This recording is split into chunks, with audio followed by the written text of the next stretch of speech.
안녕하세요. 저는 살면서 삶이 참 기구했지만 참 복받았다라는 생각을 많이 하면서 살았습니다. 이게 무슨 소리인가 싶으시겠죠.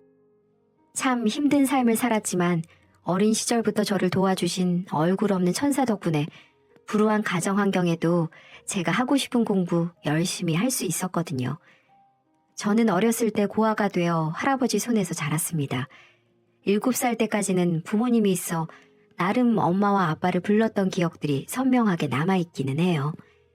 엄마와 손잡고 놀이터에 갔던 것, 엄마와 시장에 가서 장 보고 집에 돌아오는 길에 과자도 사 먹었던 기억 등 따뜻하고 좋았던 기억들이 있었어요.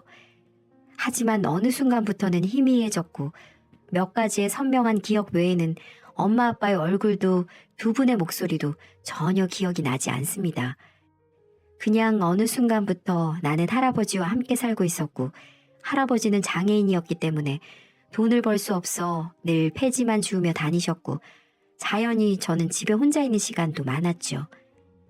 할아버지가 하루에 몇천 원씩 벌어오시는 돈으로 한 끼를 때우고 그마저도 넉넉지 않아 늘 김치와 물에 마른 밥으로 허기를 달래고는 했습니다.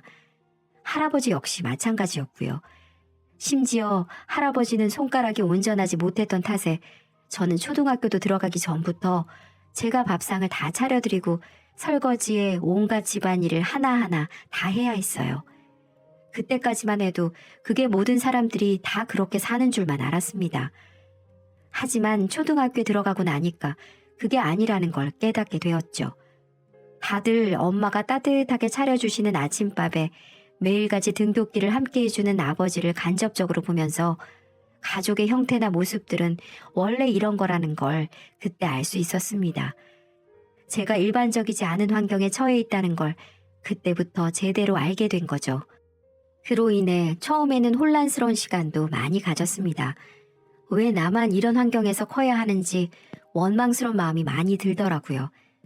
하지만 어떻게든 저를 키워보겠다고 밖에서 폐지를 줍는 할아버지를 보면서 저도 열심히 살고자 노력을 했어요. 그래서 그런 기적이 저에게 찾아온 걸까요? 초등학교 5학년으로 올라갔을 때였습니다. 저희 집으로 편지 한 통이 익명으로 도착했더군요. 예, 진수야, 이거 좀 봐라. 네 이름 앞으로 편지가 한 통 왔어. 편지요?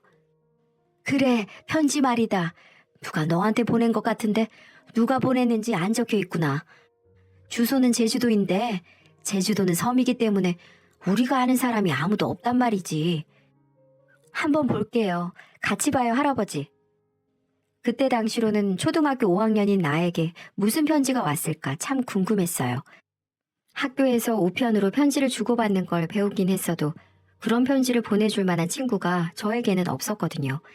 그래서 신기하면서도 호기심 가득한 마음으로 읽었고 편지를 처음부터 끝까지 다 읽은 후 저와 할아버지는 그 자리에서 통곡을 하며 울 수밖에 없었습니다. 편지의 내용은 이러했어요. 진수 안녕? 이름도 모를 사람에게 편지를 받아 많이 당황스럽지. 난 네 엄마랑 잘 아는 사람이야. 많이 궁금하고 의심스러울 수도 있겠지만 널 사랑하는 한 사람으로 생각해주면 참 고마울 것 같아. 내가 왜 이렇게 편지를 쓰게 됐냐면 네가 어린 나이에 얼마나 열심히 살고 있고 아프신 할아버지를 모시고 얼마나 착하고 성실하게 하루하루를 살아가고 있는지 알고 있기 때문이야. 너의 그런 모습을 알기 때문에 나는 진수 네가 성인이 될 때까지 내가 후원을 해주기로 마음먹었단다. 네가 마음껏 꿈을 펼치며 아무 걱정 없이 공부를 할 수 있는 학비와 하루하루 할아버지와 따뜻한 밥을 먹을 수 있는 생활비를 후원하기로 했으니 항상 용기 잃지 말고 힘차게 인생 살아가야 한다. 알았지? 이 편지를 읽고 나서 할아버지와 저는 서로를 부둥켜 안고는 한참을 울었습니다. 정말로 어린 나이였음에도 불구하고 그 편지 한 통에 그동안 느꼈던 인생의 고단함과 힘들었던 마음들이 다 녹아내리는 듯 했어요. 아이고 진수야, 이게 무슨 일이냐? 이게 무슨 일이야? 그렇게 할아버지와 저는 이름도 모를 분이 보내주시는 후원금을 받기로 결정했고 그때부터 저는 그 후원자님과 소통을 하며 지냈습니다. 그분과의 소통은 오로지 편지로만 이루어졌어요. 그리고 처음 받은 편지부터 시작해서 계속해서 주고받은 편지들은 하나도 남기지 않고 모두 간직했죠. 저에게는 기적 같은 선물이었고 평생 잊어버려서도 안 되는 귀한 보물이었으니까요. 그 이후에 후원자님은 정말 매달 정확한 날짜에 맞춰서 할아버지 통장으로 넉넉하게 생활을 할 수 있는 생활비와 학비를 보내주셨어요. 그 덕에 저는 아주 넉넉하게는 아니더라도 따뜻한 밥과 햄 반찬을 먹을 수 있게 되었고 계절에 따라 옷도 사서 입을 수 있었어요. 그렇게 하루하루 감사하고 행복한 삶을 살았지만 저에게도 오지 않을 것 같았던 사춘기라는 게 오더라고요. 초등학교를 지나 중학교 2학년이 되면서 방황이 시작되었습니다. 나는 왜 남들처럼 부모가 없어야 하고 아픈 할아버지의 후원이나 받으며 살아야 하는 걸까? 이런 생각이 들었거든요. 나도 엄마 아빠라는 말도 해보고 싶고 집에 친구들을 데리고 와서 하루 종일 컴퓨터 게임하며 놀고 싶은데 하물며 내 방에, 내 침대에, 내 컴퓨터에 큰 텔레비전과 멋진 아빠의 자동차도 있으면 좋겠다는 생각을 하면서 그중 어떤 것도 누릴 수 없는 저의 삶이 너무 비참하게만 느껴졌습니다. 그때부터는 정말 후원자님께 편지도 보내지 않고 편지가 오더라도 아예 읽어보지도 않으면서 시간을 보냈어요. 할아버지도 마음을 잡지 못하고 계속해서 집 밖을 겉도는 저를 보며 많이 힘들어하셨고요. 학교에서 사고도 많이 치는 바람에 할아버지께서 불려오신 적도 많이 있었습니다. 이 녀석아, 정신 안 차릴래? 갑자기 왜 이러는 게야? 너 이 해랩이 죽는 걸 보고 싶어서 그러는 거냐? 왜 이렇게 안 하던 짓으로 속을 썩여? 왜? 몰라, 다 싫어. 정말 너무너무 다 싫어 죽겠어. 할아버지, 왜 나는 엄마 아빠가 없어? 왜 나는 아파서 아무것도 못하는 할아버지만 있는 거야? 왜 나는 집에 와서 맨날 밥만 해야 하고 허름한 집에서만 살아야 하는 거야? 친구들한테 쪽팔려서 집도 못 알려주겠다고. 지금 그걸 말이라고 해? 네가 지금 무슨 복을 받고 있냐? 우리보다 힘들게 사는 사람들이 얼마나 많은데 너는 무슨 복이 타고 나서 학비도 생활비도 다 공짜로 받아먹으며 밥 먹고 학교 다니며 살고 있는데 다른 애들은 엄마 아빠랑 같이 살면서 그냥 그 자리에서 용돈 받으면서 살아. 나만 없어. 나만. 내가 부를 수 있는 엄마도 없고 좋은 차 타고 학교 앞으로 데리고 와줄 아빠도 없다고. 맨날 다 찢어진 옷만 입고 다니는 할아버지밖에 없잖아. 나는 이제 이름도 얼굴도 모르는 사람한테 돈이나 받는 거 싫어. 너무너무 싫어. 할아버지도 싫고 다 싫어. 저는 할아버지에게 비수가 되는 말들을 매일매일 했습니다. 자꾸만 반복되는 일상에 저는 더 밖으로 겉돌았고 매일매일 사고를 쳤어요. 그러다가 큰 사고가 하나 일어나게 되었습니다. 그날도 제가 친구들과 밖에 나가 다른 학교 학생들과 패싸움을 하게 되었어요. 그 사실을 학교에서 알게 되어 패싸움을 한 모든 학생들이 다 징계를 받게 되었고 부모님까지 모두 학교로 오셔야 하는 상황이 되었죠. 그리고 그로 인해 저는 할아버지를 잃을 뻔했습니다. 패싸움에 가담한 모든 학생들과 학부모님이 모여야 하는 날 할아버지는 학교로 오시는 길에 교통사고를 당하셨어요. 꽤나 크게 부딪혔기 때문에 할아버지는 곧바로 위급한 상황으로 응급실로 실려가게 되었고 그 소식을 저는 학교에서 들어야 했죠. 할아버지는 제가 학교에서 병원으로 가는 길에 수술실로 곧장 들어가셨습니다. 너무나도 청천벽력 같은 소리에 저는 정신을 차릴 수가 없었어요. 이 세상에 단 하나밖에 없는 가족을 잃을 수도 있다고 생각하니까 어린 나이에 너무나 무섭고 두려워지더라고요. 정신없이 담임선생님과 함께 달려간 병원에서 기나긴 수술 끝에 다행히도 수술은 잘 되었다는 의사선생님의 이야기를 들을 수 있었죠. 너무 놀랐던 저는 그 자리에서 주저앉아 울었습니다. 그 어린 나이에 감당하기에는 너무 힘든 순간들이었어요. 하지만 힘든 시간은 거기에서 끝이 아니더라고요. 할아버지의 수술비는 만만치 않게 청구가 되었고 어린 제가 감당할 수 있는 수준이 아니었습니다. 주변에 도움을 요청할 곳도 없었어요. 친척들도 연락을 안 하고 정말 할아버지와 단둘이 외롭게 살았기 때문에 모든 것이 저에게는 감당하기 힘든 것들 투성이었죠. 담임 선생님도 도와줄 수 있는 부분을 찾아주시겠다고 했지만 그 큰 돈을 어디에서 당장 마련할 수 없었고 수술 비용뿐만 아니라 앞으로 해나가야 할 치료비부터 시작해서 입원비가 포함된 병원비 모두 마련할 길이 없었어요. 저는 절망에 빠졌습니다. 그 순간 제가 왜 방황을 했는지, 왜 나 때문에 할아버지가 이렇게 아프셔야 하고 어려운 상황이 되었는지 후회스러웠어요.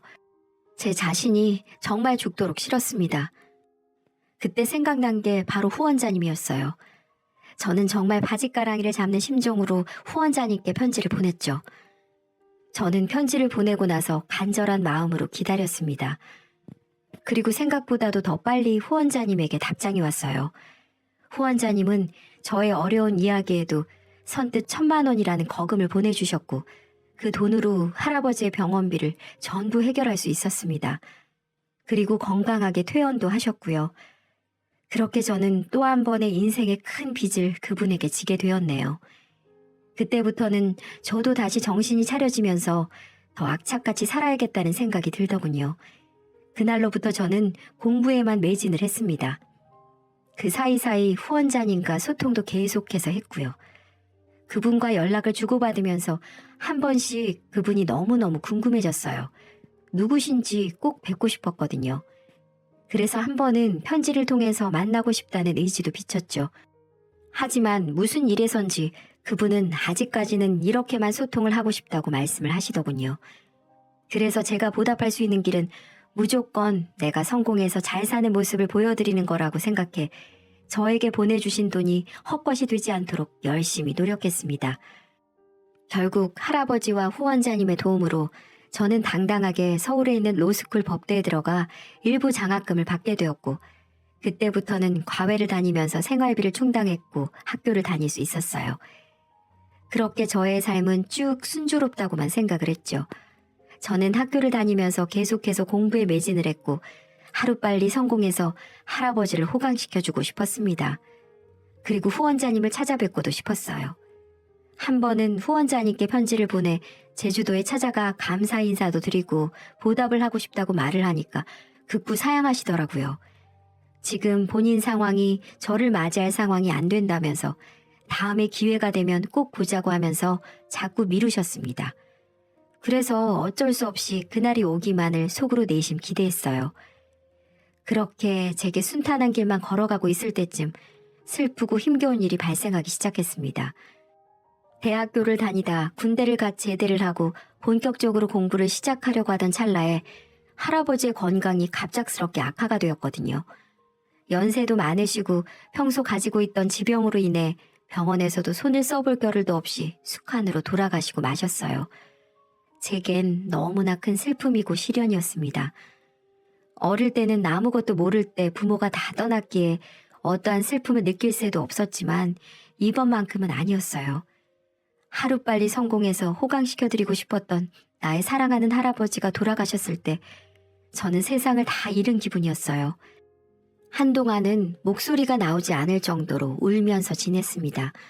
장례식장도 아주 초라하기 짝이 없었어요. 그때는 할아버지의 아들인 아버지라는 사람도 며느리라는 저의 엄마도 누구도 오지 않았기 때문에 제 지인들 몇 명하고만 할아버지를 이 세상에서 고이 보내드릴 수밖에 없었죠. 이렇게 사람의 끝이 허무하고 허망할 수 있었을까요? 평생을 자식 대신에 손자 키우며 힘들게 살아온 우리 할아버지는 결국 손자의 제대로 된 효도 한번 받아보지 못하고 평생을 뒷바라지만 하다가 돌아가셨어요. 그때는 더더욱 저희 부모라는 사람들이 원망스럽더군요. 하지만 저는 할아버지의 희생이 헛된 것이 되지 않기 위해 더더욱 열심히 공부를 했습니다. 할아버지가 돌아가셨다는 사실은 후원자님께 알리지 않았고요. 좋지 않은 소식은 알려드리지 않는 게 맞다고 판단을 했기 때문이죠. 대신에 좋은 소식을 들려드리기 위해서 노력했고 3년 동안 로스쿨을 다니다 졸업하고 변호사 시험에 몇 번의 도전 끝에 합격을 하게 됐습니다. 하지만 그 누구도 축하를 해주는 사람은 없었어요. 제가 변호사 시험 합격을 하면 버선발로 달려오시겠다고 하셨던 할아버지는 이 세상에 없으셨습니다. 그날 전 할아버지가 계시는 납골당으로 가서 이 사실을 말씀드리고 할아버지를 보며 미친 듯이 울었네요. 할아버지, 진수 왔어요. 그동안 잘 지내셨어요? 할아버지, 오늘은 제가 기쁜 소식을 들고 왔어요. 할아버지가 그토록 원하고 기다리셨던 변호사 시험에 당당히 합격을 했어요. 너무 고맙습니다. 이게 다 할아버지 덕분이에요. 할아버지 없었으면 저에게 이런 날도 오지 않았을 거예요. 고아인 날 키워주신 사랑하는 할아버지, 꼭 이 못난 손주 잘 사는 모습 보여드릴게요. 언제나 나만 바라봐 주시고 아껴주시고 해지 주우면서 절 키워주신 할아버지 사랑 절대 잊지 않을게요. 사랑해요, 할아버지. 그렇게 말씀을 드리고 한참을 그 자리에 서서 있다가 나왔습니다. 그날 이후로 정말 바쁘게 지냈어요. 제가 목표로 한 판사가 되려면 변호사 경력 7년 정도 법조 경력을 쌓아야 판사 임용 시험이 주어지기 때문에 열심히 변호사 생활로 이어나갔습니다. 참 열심히 했던 것 같아요. 책에서만 봤던 사건 사고들 실제로 현장에서 직접 부딪히다 보니 참 나쁜 사람들이 세상에 많더군요. 피해를 보신 분들을 보면 같이 아파하며 어떻게든 피해자 입장에서 많이 도와드리려고 노력을 했던 것 같네요. 그렇게 하루하루 지내다 한 여자를 만나게 됐어요. 대학 동기한테 소개받은 평범한 직장인이었는데 만나다 보니 제가 지금 하는 사실을 잊게 해줄 정도로 제게 정말 잘해주었고 이 여자만 있으면 세상을 다 얻는 기분이 들었거든요. 그렇게 우리는 서로 아껴주고 사랑해가며 5년의 연애를 했고 제가 판사 임용 시험까지 합격을 한 다음 정식으로 프로포즈를 하게 되었어요. 그렇게 저희는 결혼을 약속하게 되었고 저는 겹겹이 일어난 경사를 곧장 후원자님께 알려드렸습니다. 저의 인생에 가장 빛나는 순간을 전하기 위해 썼던 편지의 감격은 아직도 잊혀지지가 않습니다. 후원자님, 그동안 안녕하셨죠? 제가 요즘 바쁘다는 핑계로 연락을 자주 드리지 못해 정말 죄송해요. 별일은 없으신 거죠? 저 오늘은 후원자님께 기쁜 소식을 드리기 위해 편지를 쓰게 됐습니다. 저 판사 임용시험 합격했습니다. 참 로스쿨 법학대학원 나와서 한참이나 걸려서 제가 원하는 꿈을 이루게 됐어요. 이게 모두 다 후원자님 덕분이에요. 정말 이 은혜는 평생 잊지 않겠습니다. 그리고 이제는 제가 우리 후원자님을 도와드리고 싶어요. 그동안에 도와주신 금액도 다 이자 쳐서 드리고 싶어요. 당연히 사람이라면 은혜를 받았으면 갚아야 되는 게 이치니까요. 제게 답장 보내실 때 계좌번호 하나 남겨주시면 꼭 보답하겠습니다. 부탁드립니다. 그리고 또 하나 기쁜 소식은 제게 가족이 생길 것 같아요. 사랑하는 사람과 결혼을 하기로 했거든요. 드디어 저도 콧물 찔찔 나오던 꼬마에서 후원자님 덕분에 어엿한 가장이 될 수 있게 됐습니다. 그래서 제일 먼저 말씀드리고 싶었어요. 편지에 결혼식장이나 시간 적어서 보내드릴 테니까요. 시간 되시면 그날만큼은 참석해 주시면 제겐 큰 영광일 것 같아요. 물론 일이 있으셔서 못 오시더라도 마음으로라도 꼭 잘 받겠습니다. 이런 기쁜 소식을 처음으로 전해드리게 돼서 눈물이 나옵니다. 감사합니다. 저는 이렇게 편지를 보내고 초조한 마음으로 후원자님의 답변을 기다렸어요. 하지만 결혼식 날짜가 다가오는데도 답장은 오지 않더군요. 청첩장을 같이 보내긴 했지만 아무래도 답장이 없는 걸 보니 식장에서 뵐 수 있을 거란 기대를 접어야겠다는 생각이 들더라고요. 어쩔 수 없이 기대를 접고 애써 덤덤하게 결혼식을 올리기로 했습니다. 그렇게 결혼식 당일이 찾아왔어요.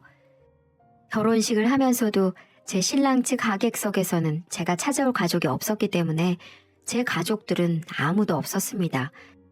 그 빈자리는 제 지인들로 꽉 채워주고 있었어요. 참 마음이 아팠습니다. 그렇게 뭔가 모를 허전함이 제 가슴을 짓누르고 있을 때 어느 순간 한 번도 보지 못한 중년의 여성이 조용히 가서 하객석 자리에 앉으시더라고요. 아무리 생각해도 한 번도 살면서 보지 못한 얼굴이었어요. 그러더니 갑자기 손수건을 꺼내시면서 울기 시작했어요. 저는 그 모습에 너무 놀라지 않을 수 없었고요. 한 번도 보지 못한 아주머니가 제 하객석에 앉아 슬프게 울고 계시니까요. 저를 생각하면서 울어주고 함께 기뻐해 줄 사람도 이 세상에는 그 누구도 없기도 했고요.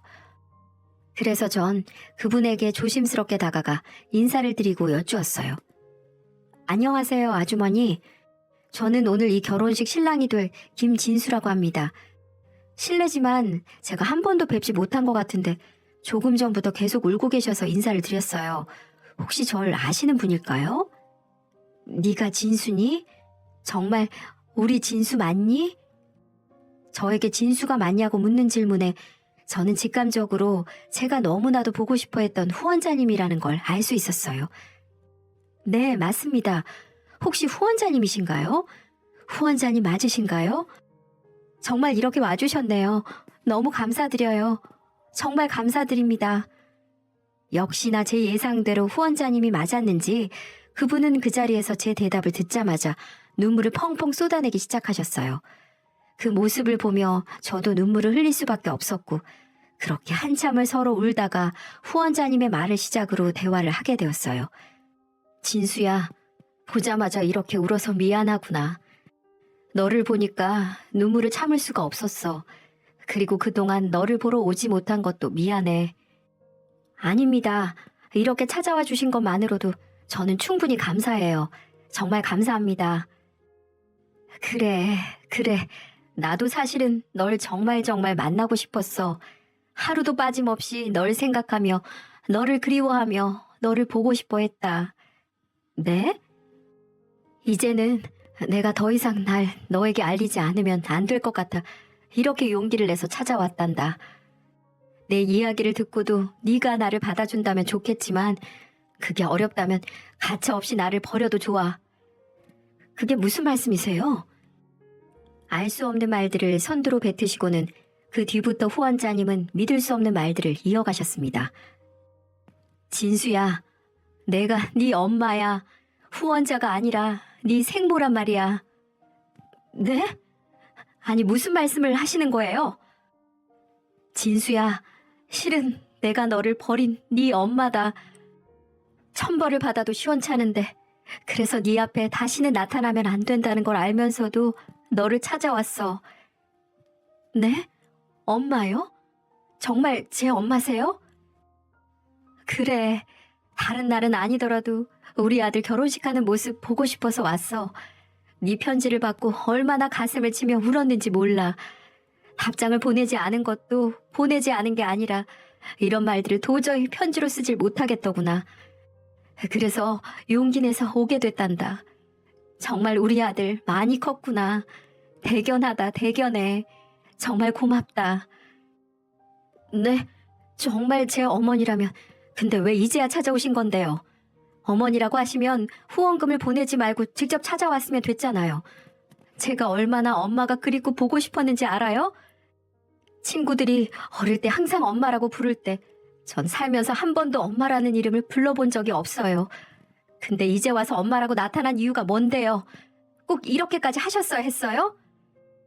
그렇게 식장이 떠나갈 듯 제가 울분을 토하자 식장 안에 있던 모든 하객들이 저희를 주시하기 시작했습니다. 네 아빠와 결혼하고 나서 나 단 한순간도 행복했던 적이 없었어. 아니, 행복한 순간은 있었지. 바로 너를 낳고 너를 보는 순간에는 정말 행복했어. 하지만 나에게는 그걸 포기할 수밖에 없었을 만큼 힘들고 고통스러운 일이 있었단다. 너희 친아버지는 결혼 후 매일같이 나를 괴롭히고 때리기 시작했고 시도 때도 없이 바람을 피우는 건 물론이고 허구한 날 도박에 이 애미를 사람으로 취급도 안 했어. 널 놔두고 도망간 그날도 죽을 만큼 맞다가 이렇게 살다간 정말 죽을 것 같아서 다 자고 있을 때 야반도주하듯이 도망 나올 수밖에 없었단다. 그때 널 데리고 나오고 싶었지만 난 그때 어디서 지낼 곳도 가진 돈도 없었기 때문에 그렇게 하지도 못했어. 지금 생각하면 아무리 힘들더라도 널 그곳에서 데리고 나왔어야 했는데 내가 정말 미안하구나.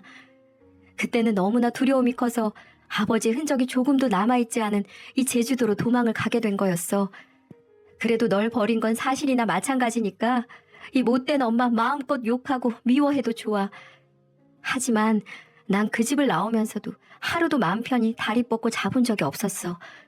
널 한순간도 잊어본 적도 없고 그것만 제발 알아주길 바란다. 그럼 뒤늦게 제가 5학년 때 연락을 하시게 된 건데 그때 다시 나타나면 되셨잖아요. 말을 들어보니 어머니에게도 사정이 있으셨어요. 어머니의 말로는 그곳에서 골프장에서 캐디로 일을 하다가 좋은 남자를 만나 재혼을 하게 되었다고 했어요. 그분은 엄마가 재혼이라는 걸 알면서도 받아주신 고마운 분이라고 하셨고요. 어머니의 상처를 감싸주고 아픔을 달래주었다고도 했어요. 그 이후 가정을 꾸리고 아이도 둘이나 낳으셨다고 합니다. 하지만 그러면서도 저를 하루도 잊을 수가 없어 매일을 그리워하셨다고 합니다. 그래서 이혼을 요구당할 각오로 재혼한 남편에게 저에 대해 말을 했고 그분은 한 가지 제안을 하셨다고 하더라고요. 어머니에게 절 후원을 해주자고요. 그 돈을 그분이 지원해주겠다고 하셨다네요. 그러면서 대신 엄마의 존재를 알리지 말고 매달 후원금을 보내자고요. 그 이유는 엄마라고 밝히면 제가 혹시라도 나도 엄마와 같이 살게 해달라고 말을 할까봐 그렇게 말씀을 하셨다고 하네요. 그 아저씨 입장에서는 당연히 그건 곤란한 일이었겠죠. 왜냐하면 그 아저씨에게도 어머니와의 사이에서 태어난 어린 자식이 2명이나 있었으니까요. 그 조건으로 저를 후원해 주시겠다고 했고 어머니 입장에서는 옆에 할아버지가 계시니 생활비를 보태준 것만으로도 제게 큰 힘이 될 수 있을 것 같아 동의했다고 했습니다. 그리고 내가 네가 그리운데도 불구하고 찾을 수 없었던 이유는 훌쩍 떠나버린 내가 재혼을 한 상태로 네 앞에 나타나면 네가 방황을 할까봐 걱정되기 때문이었어. 그리고 사실 네 친부를 다시 마주치게 되면 어쩌나 이런 두려움도 컸고 그래서 그런 거란다. 정말 미안하구나, 진수야. 그제서야 저는 모든 진실을 알게 되었고 모든 게 실감나면서 곧장 엄마를 부둥켜 안고 한참을 울었습니다. 말 그대로 눈물, 콧물 다 쏟아가며 한참을 엄마를 껴안고 있었어요. 세상에 태어나 처음인 것처럼 느껴지는 엄마의 품은 너무나도 따뜻하더군요. 그리고 한 가지 더 이야기할 게 있어. 실은 이 결혼식 오기 전에 네가 결혼할 거라고 얘기를 했어. 그랬더니 남편과 네 배다른 동생들도 너를 아주 많이 보고 싶어해. 그동안 너를 후원하면서 항상 이야기를 해주고 소식을 들려줬거든. 남편도 이제는 아이들도 다 컸으니 이제는 우리가 먼저 받아들이자고 하더구나. 실은 지금 다들 밖에서 기다리고 있는데 오라고 말을 해도 되니? 어머니는 바로 통화를 하셨고 근처에 있었는지 거의 바로 엄마의 가족들이 들어왔어요. 그리고 그들은 저를 보자마자 약속이나 한 것처럼 꽉 껴안아 주었습니다. 네가 진수구나. 건강하게 또 이렇게 건장하게 커져서 고맙다. 고마워. 역시나 그들도 눈물을 흘리며 저를 마음껏 안아주었어요. 이 모든 게 무슨 상황인가 싶을 만큼 꿈만 같은 시간들이었습니다. 이 모습을 지켜본 모든 하객들은 저희를 보며 박수를 보내주었어요. 아내는 물론이고 장인 장모님도 함께 눈물을 흘리시며 저희 어머니를 꼭 안아주셨어요. 정말 와주셔서 감사하다고 말이죠. 그렇게 저는 그날 세상에서 가장 행복한 결혼식을 올렸습니다. 식장 안에서 당연히 비어있을 거라 생각했던 신랑 측의 혼주 좌석은 2자리 모두 꽉 채워진 채로 감격스러운 결혼식을 마칠 수 있었고요. 지금은 저도 저희 엄마와 새아버지 호적으로 들어가 그들의 첫째로 장남으로 2명의 여동생을 둔 오빠로 살아가고 있어요. 물론 저의 사랑하는 아내의 남편으로도 말이죠. 지금까지 세상을 살아가며 제가 꿈꿔왔던 모든 일들이 이렇게 실제로 일어나다 보니 아직도 꿈을 꾸는 것 같지만 제게 주어진 이 삶을 마음껏 느껴보며 살아가려고요. 제 이야기를 들으니 앞에서 말한 기구하면서도 복받은 인생이라는 말의 뜻이 이해가 되시나요? 저는 분명 너무나도 힘들고 슬픈 인생을 살았어요. 하지만 그 속에는 행복과 기쁨이 있었고 지금은 더할 나위 없이 행복한 순간들을 살고 있네요. 여러분도 힘든 시간들을 잘 극복하셔서 꼭 행복한 삶을 사셨으면 좋겠습니다. 하늘에 계신 할아버지가 너무 보고 싶은 하루이기도 하네요. 할아버지, 지금 다 보고 있지? 나도 이제 가족이 생겼어. 이젠 더 이상 혼자가 아니라고. 이게 다 할아버지가 절 하늘에서 지켜준 덕분이에요. 할아버지, 너무 보고 싶어요. 사랑합니다. 오늘도 함께 해주신 여러분 감사합니다.